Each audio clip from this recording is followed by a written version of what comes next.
Hey everyone, this is Jeannie. Welcome to my channel. I hope you're doing good. My husband is in the office playing his guitar, and it's about 3 o'clock in the afternoon. I'm expecting some phone calls from insurance companies and doctor's offices. But I wanted to do a really quick video on being a caretaker and how to get through hospital visits, relocating back home, and how to take care of yourself.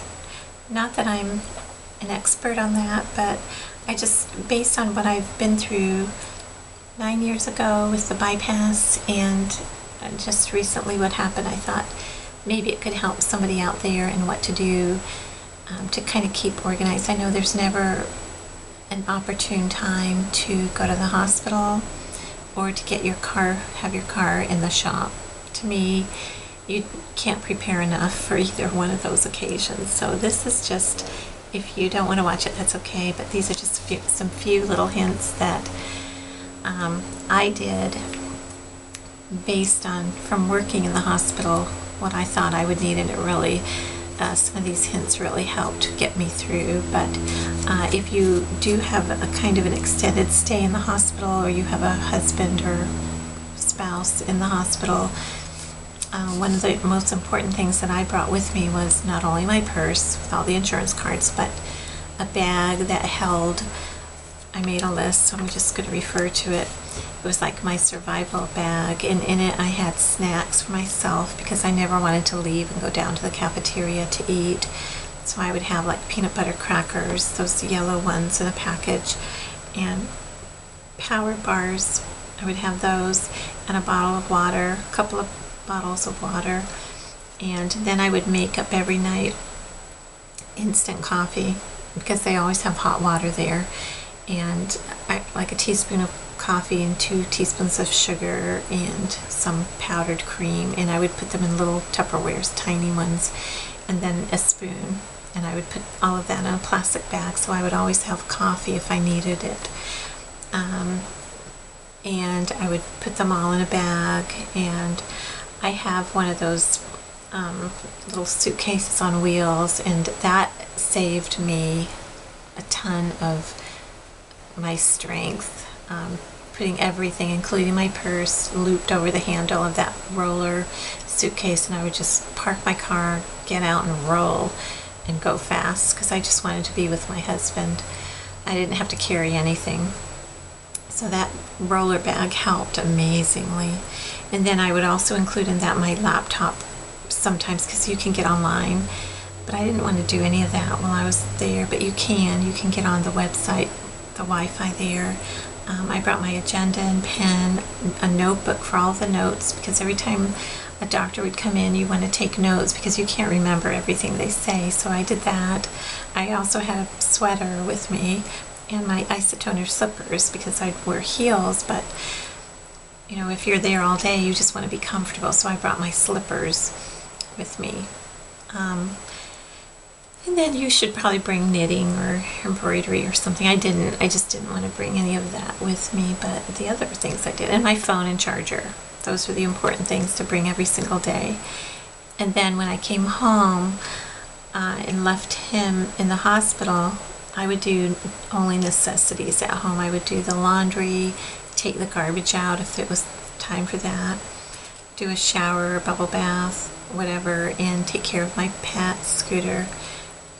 Especially devotions and prayer, that really helped me a lot. And I'd go to bed early and try to sleep so I can just leave early in the morning.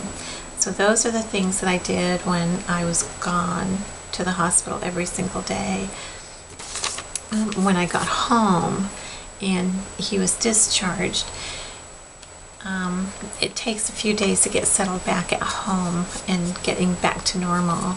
And what I noticed is I needed to get up extra early and just have some quiet time to do my devotions and just things like that that I needed to do personally. It really helped to set off the day in a good direction. I think it's important too to stay in touch with your girlfriends or friends and family.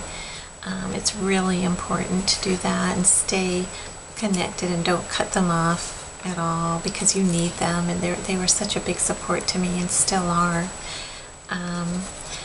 I did have a cutoff time for my phone. I didn't really tell anybody that, but I tried not to be on the phone after 7 o'clock at night because my phone rang constantly, which was good. People were concerned, and friends, but it was just really important to me to have just no communication, except to focus on what I was going through in my family, what my husband was going through. So and I did tell certain people, that in a really nice way, and hope they would understand, and I think they did, because you need that quiet time, a buffering time where you just could concentrate on taking care of your loved one.